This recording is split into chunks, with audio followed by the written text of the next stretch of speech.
think that opens it.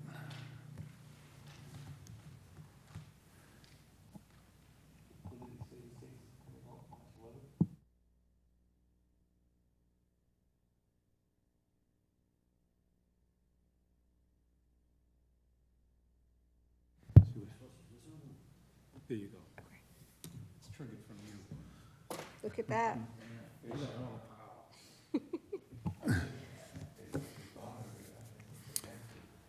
Okay, welcome to the Revere Planning Board public hearings and meeting of February 25th, 2025.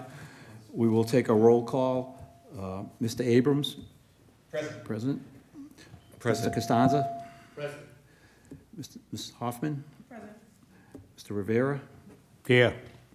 Ms. Simmons here, Hurling? Here. Mrs. Stamatopoulos? Present. And Mrs. Sullivan? Absent. Okay. All right. The first item on the agenda is a public hearing with respect to the repeal of the mechanical parking system ordinance. So the mechanical parking system ordinance, last time we had a hearing on it, was to repeal it, which is to delete it from our city ordinances. And although we recommended deleting it, the city council never took action in time, so we had to go out for another public hearing. So that's where we stand right now. Again, last time we were in favor of deleting this because it was causing problems. Developers were finding out that the construction costs of the mechanical parking systems are far greater than they anticipated when they purchased the property to develop it. So they were coming in for variances for parking. So to prevent that from happening, we're just deleting it, and if they can't meet the parking requirements, they'll have to go to the ZBA for a variance from the beginning. Are they allowed to go to ZBA? Yes, yeah, a lot of them have and have been granting variances. There's only one mechanical parking unit in use in the city, to my knowledge. There is one proposed that was approved on Revere Beach Boulevard for a 59-unit condominium. Okay. So that one's still in effect. Still moving, okay. Yeah, yeah. There were two other ones that decided that it was too expensive to construct. They went to go before the ZBA. Instead of having the mechanical parking system, they asked for relief through parking, through a variance. And it was obtained. So that's where we stand right now. And I don't believe there are any other proponents here. It looks like there are no proponents nor opponents. So But- opponents, hearing none, close that part of the hearing. Before we do that, Frank, I just want to make sure that we're all understanding, just because there's double negatives, right? A vote affirmatively to this is to remove parking structures. Yes, yes. Thank you. Is a favorable vote is to remove it. Are there any proponents to this here to speak tonight? No, just myself speaking for the department who put this in the city, Are there any the mayor's opponents office, here to put this speak? together. None seen. So the next public hearing, number 2, is creation of a new accessory dwelling unit ordinance. As I mentioned before, the planning board and the city already adopted an ADU ordinance. But since then, the state has made changes to the regulations, the state statute, which governs ADU ordinances for all cities and towns. And what you have before you are the amendments. So specifically what they've changed, they say anywhere a single-family house is allowed as of right, an ADU can be put in that district. So that pretty much covers all our residential districts across the board, except our general business, except our highway business and industrial areas. So even apartment districts, because single-family homes are allowed in apartment districts. Be eligible. And, Excuse me, Frank. yeah, So I'm just looking at what you just said. GB is general business?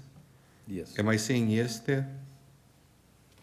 Yes, because NB and GB, single-family houses are allowed.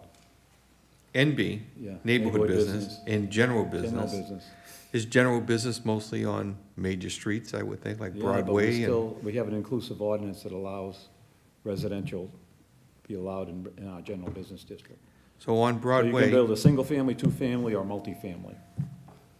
so on Broadway, Yeah. where it's kind of congested, Yeah. they're gonna be allowed ADUs. Yes, yeah.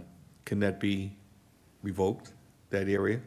Can that be, No, because our zoning allows for a single-family dwelling to be built in a GB district. but it's really not a single family, it's a bonus. I know, but that's, again, I can argue all day with the state on this. This is, they really don't understand each individual city's ordinance, and they're trying to, you know, brush across the board, and it's, Well, I work a lot in Cambridge, I work in Central Square and in Harvard Square. So you're telling me that in Cambridge, where they just outlawed single-family homes, you can't build a single-family home in Cambridge anymore? So you're telling me they're allowed not to do it in their business district because it's called a single-family, yet we have to do it? yeah, because we allow it in our general business district. Cambridge probably does not, They just did it. They used to, no more. so it wouldn't apply to them. Well, I'm just saying, can we do the same thing Cambridge did, not allow single families? They did it citywide. In the GB district, absolutely. Yeah. Yeah, I mean, it just doesn't seem right.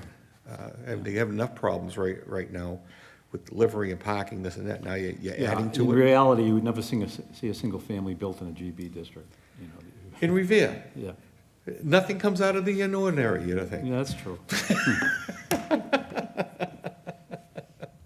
Okay. Okay, so the other changes that were made, the ordinance we had before did not allow any additions to an existing structure for an ADU, or construct what we call an accessory detached ADU, a detached ADU like an accessory structure in your yard. So now the state said you have to allow it, subject to certain dimensional controls. So the dimensional controls we put in place is if you have a yard large enough where you want to put an ADU structure detached, it cannot exceed 15 feet in height. It has to be 20-foot setback from the rear yard, has to be 10 feet setback from each side yard, and 15 feet setback from the street. And it cannot be built within the front yard of a house, you know, between the house and the street. And setback in the rear? 20, The ADU? yeah. And the ADU cannot cover more than, it's in section 1725.040, the requirements for detached ADUs. And and it cannot cover more than 25% of the yard it's built in in the rear yard. So if you have a rear yard, you want to build an ADU, cannot cover more than 25% of that area. So the way you figure the square footage of the yard, a lot of people have a house, say it's 24 by 30. Yep. That would be the square footage of the house. What about the deck that goes out another 20 feet? Is the deck part of the calculation or not part of it? No, The open deck? If they have an open deck in the rear of that house? no.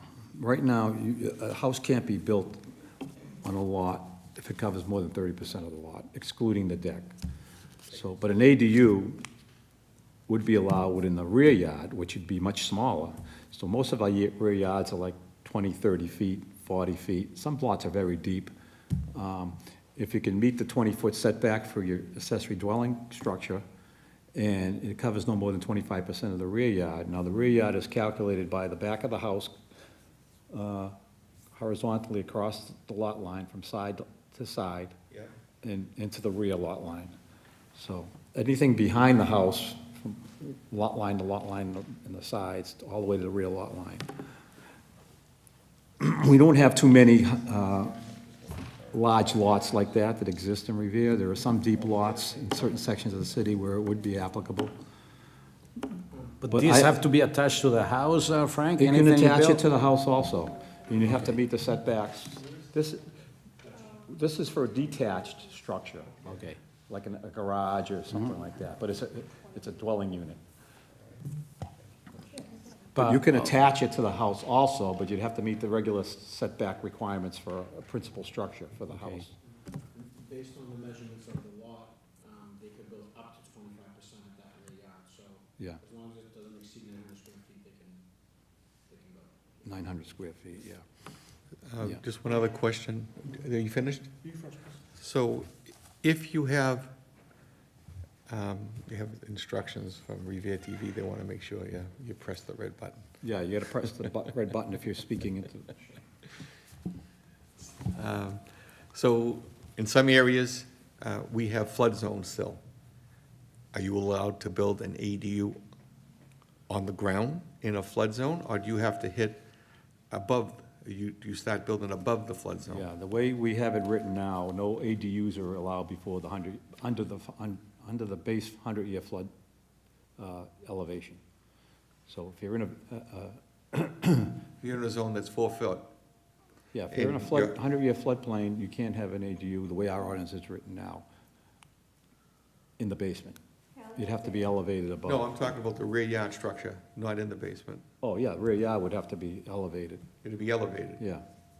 There's at page 2, it's giving the FEMA 100-year flood base elevation. Yeah.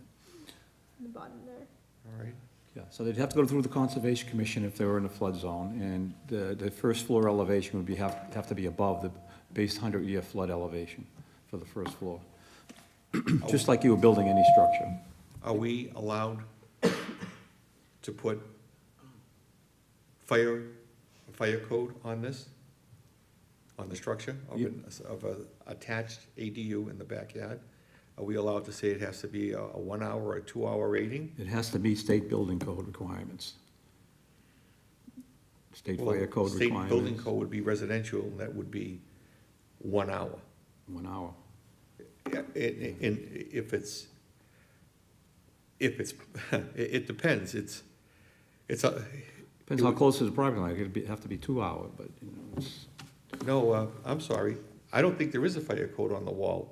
If you're within 5 feet, there's a fire code, but if you're 10, it's 15 feet, right? 15 feet off the side. I don't think there's a fire code. no, it's the same thing as building a regular house. It's half inch. In other words, you can build it with, No, 3/4 inch. no, you could build it out of straw if you wanted it. There's no fire code, I don't believe, No, I don't, How would that be I would inspection? think that there is. because it's a single-family, non-attached dwelling. It's just like a shed. It's the building code of a shed. It's not the building code of a unit. If this was a unit within, and it was closer to the side yard, the fire department, I think, could step in out of Article 9, and it would be at least 1 hour, maybe 2. It would be 2 if it was within 5 feet of the side yard. But this one, if it's 15 foot off there, it's a shed. Whatever It's the a state shed building code. code requires. You it's can what call they- up, what's that company that they call up, they advertise from New Hampshire, bring it down, and they, with a tractor trailer, and they put, that's an ADU. Yeah, yeah. If it complies with the state building code, they're allowed to do it. So whatever the code states, they have to comply. So the other thing is, which caused a lot of issues with the city council, with everybody here, is the state, how they're interpreting this. They're stating that if you have a 2-family or a 3-family, you can have an ADU. But if you have a 2-family converting it to a 3, with an ADU, now you have to have a sprinkler system. Is the sprinkler system, so let's go back to your example. You have a 2-family. You're gonna build the 3rd unit. Yeah. So the code says 3 or more units would have a sprinkler. Right. Is it gonna be interpreted that the whole building, 1, 2, and 3, is now sprinkled, or just the new 3rd unit? No, all 3 units. That Within one- depends how. Within one structure, Some cities don't interpret it that way. yeah. I don't know how Now, Revere. if the interprets- ADU was a detached ADU on its own, and you had a two-family, Yep, obviously, you wouldn't have to sprinkle it. But if it was included in the principal structure, now you have 3 units that are required to be sprinkled. okay.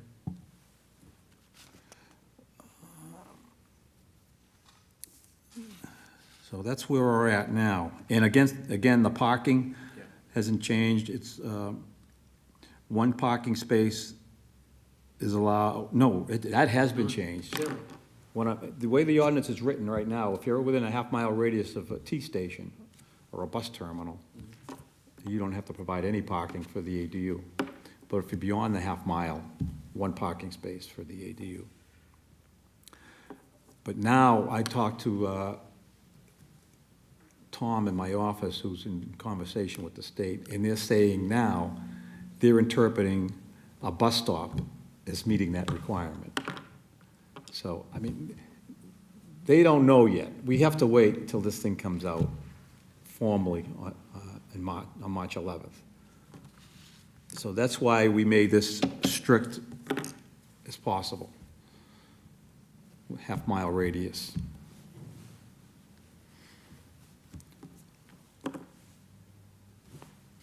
So, I mean, believe me, there are people that may have a 3rd unit that see this as now an opportunity to make that 3rd unit an ADU. But when they look at now they'd have to sprinkle the entire building. The cost of something like that would prohibit it, I think. And the submission for a unattached ADU unit to the Revere Building Department, will it need plans? Oh, yes, Will they have to be stamped? absolutely.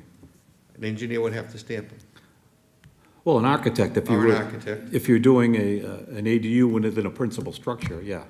You'd have to provide floor plans for each unit. So the 2-family, who now becomes a 3, you would need plans for all the units. What about the detached ADU? Detached, you would need, yeah, stamp plans, architectural, Architectural plans. yeah. And along with the architectural plans, because it's 15 feet from the back, and it's gonna be at least 10 to 15 feet from the rear of the house, Yep. probably. So you would need water and electric Absolutely. and sewer. Separate water and sewer service. You'd need a certified plot plan also by a registered land surveyor. So do we want, I don't know, can you have overhead electrical in the rear yard to this new unattached ADU? Or would it be underground? No, you would have overhead, It'd be overhead. yeah. So the height of this thing can't be higher than 15 feet, Yeah. so you're gonna have drooping wires in the backyard, That's true, probably going over a pool of some sort. yeah. I mean, if there is codes that govern that, they would have to be underground conduit then, Okay. yeah.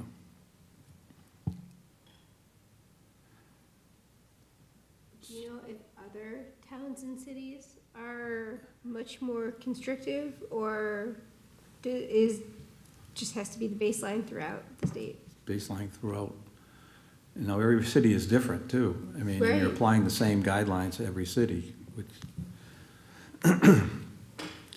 I mean, when this first came out, it was, the intent, I believe, was for more rural suburban communities that have large lots, and they were traditionally single-family areas, and they wanted to provide more housing. Therefore, they would allow them to build an ADU with an existing structure or a detached ADU, because the lots are much larger. But in a densely populated area like Revere, where buildings are so close together and we don't have sufficient yard areas, it's gonna be very difficult for somebody to meet these standards and build a detached ADU. Question for you, so, home across the street from me last year had sold, it split their lot into 3. So technically, that home could build an ADU, and the 2 lots next to it could build a single family plus an ADU. Right, Right. so that lot, Yes. that used to be a single family, can now be 6 or more units. Yeah, so for each principal structure built Yep. as a single, they can add an They have the right to ADU. do it by right, yeah. What's the rationale for, like, so say you have a duplex or a townhouse or a condominium that has a backyard or sufficient space, what's the rationale for not being able to build a detached ADU there?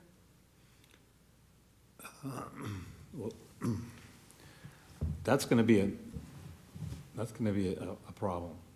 So, the way our existing ordinance is written, if you were in a duplex or a townhouse, you'd not be allowed to have an ADU. Because you'd be making it basically a fourplex. You know, you'd add each unit attached would have another unit below. So we'll see where the state comes out with that one in their interpretation. But to your question, yeah, I mean, if you have a common area in the backyard and your neighbor wants to build an ADU back there, that's. No, I that's a- just meant like, say you have like your own space though, say you have like it's set up that you have your own personal backyard, that's how it's set up, like, you know, one for one, like this townhouse has its own Yeah. backyard, or this duplex has its own, you know, set yard, why would they not be able to build their own, detached ADU, I guess was my question. Yeah, I just typically wasn't sure what those the yards are rationale was. very small, Yeah, so they would not be able to meet the requirements for, dimensional requirements for setbacks. Would they be allowed a special permit for those requirements? Pardon me?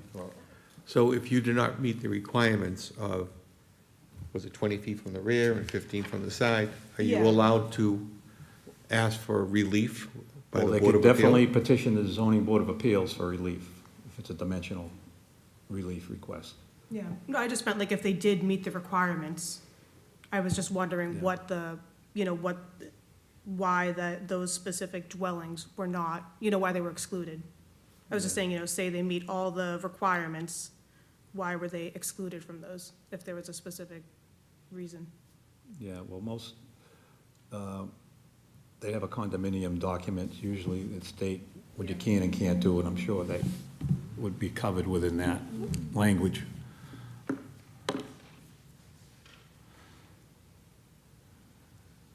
So I think the next is opponents. Are there any proponents here to speak to this evening? Hearing and I'm seeing not a none. proponent or opponent, I'm just delivering Okay. the message from the state, what the city is supposed to do. Are there any opponents here to speak tonight? Hearing and seeing none. Yeah. So, I mean, we go into our regular meeting next, and the first order of business is the recommendation to the city council regarding mechanical parking systems. And is there a motion or by anybody on this to favorably recommend elimination of the mechanical parking ordinance?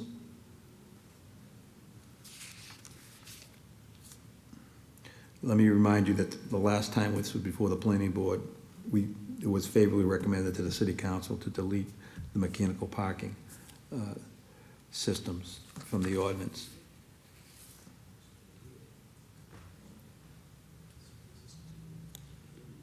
Yes. If we're to vote favorably on that, based on last night's meeting and prior meetings, some of the more recent developments were granted the ability to build as many units as they did under the promise that they would put in mechanical parking. Correct, yes. If we repeal that, those folks would only be able to build the number of units that directly apply with the number of parking spaces. Exactly. Okay. Yeah.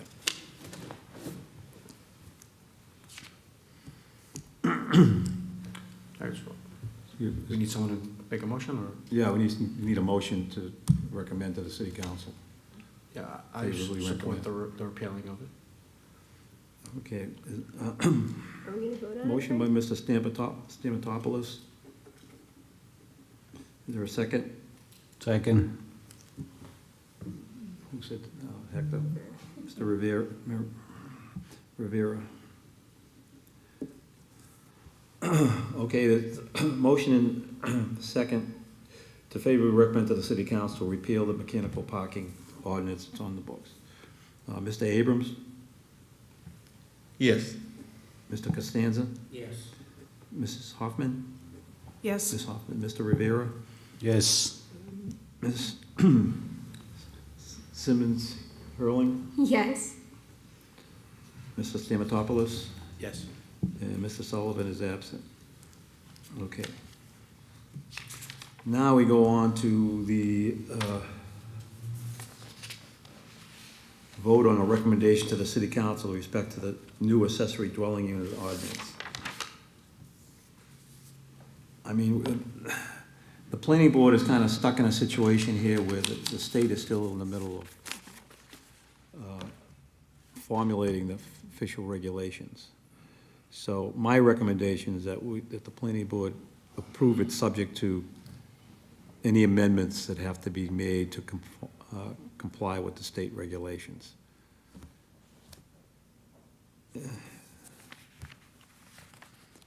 Which means that we can either, at the time, it goes before the city council and the zoning subcommittee, and the city council, with that recommendation, will be able to make modifications to bring it in compliance with the state's language. Is there an alternative for you? Are you thinking it through still? Yes. Okay. Yeah. Yeah, so I'll structure the motion, which would be to approve it subject to compliance with any further amendments made by the state. This gives the city council the ability and the flexibility to make those changes in their final vote. Can we add in, Frank, can we add in, subject to city and state amendments for compliance? Sure.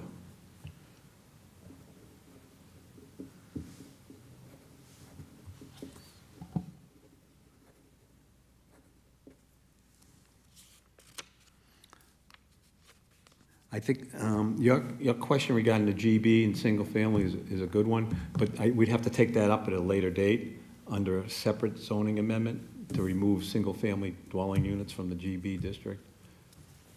I think it's a good one, but, you know, we could put, The days of Harry Delarusso, single family, those days are gone. You're not gonna see that again on Revere Street or Broadway. exactly. So I think it's, you know, it's. I couldn't agree with you more. So on the motion, subject to the city and state amendments to keep this going, so the city council can make a final vote. Do we have we have somebody making a motion to that effect? Mrs. Simmons Hurling. Is there a second? I'll second that, Frank. Mr. Rivera? Okay, thank you. I believe that takes care of all the business before the board this evening. And can make a motion to close the meeting. Do you want to vote on that first? Pardon me? Do we want to vote on that first for the ADUs? Or just the recommendation of work? Yeah, you want me to read it? Do you, Oh, the roll call. Yeah, I'm sorry. It's Got okay. ahead of myself. Mr. Abrams? Yes. Mr. Costanza? Yes. Ms. Hoffman? yes. Mr. Rivera? Yes. Ms. Simmons Hurling? yes. Mr. Stamatopoulos? Yes. And Mr. Sullivan is absent. Thank you. Now all business is finished before the board, and we can make a motion to close the meeting. Adjourn the meeting. And Motion to adjourn? I just have one item for Mr. Rivera to sign the minutes of the January 20th.